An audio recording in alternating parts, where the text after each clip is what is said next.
And it really does feel like a momentous occasion for the U.S. where perhaps some semblance of normalcy will return.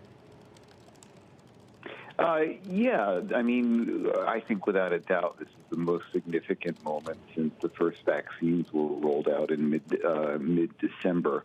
And it took a lot of people by surprise today. I mean, there weren't that many people who were expecting this announcement until there was some rumblings earlier in the morning.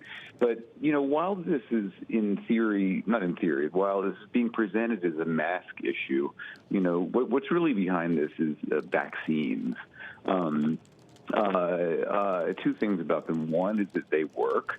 As the Disney CEO was just saying, we've seen caseloads drop. Deaths are dropping, hospitalizations are dropping quite significantly. And the second thing is that, there fewer people are getting them. So there was a lot of pressure on President Biden to start showing some real concrete results to getting vaccinated.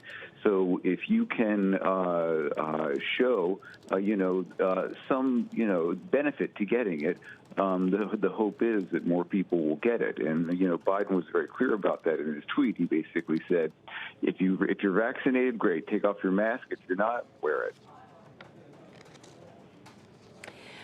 Ian, talk to me about these COVID zero havens that are finding actually the reopening harder, and what sort of,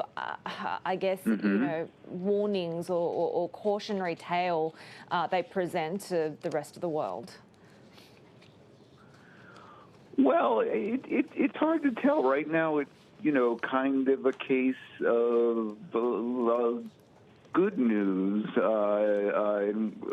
in that, these places, Hong Kong, Singapore, Australia, New Zealand, they've done exceptionally well by being exceptionally aggressive in keeping the rest of the world out. So now the rest of the world has kind of come to a point where, vaccines are working, they're looking at reopening, but at the same time, the rest of the world has learned to accept a greater degree of risk than these places. You will accept, now in the U.S., 30, 40,000, new cases a day.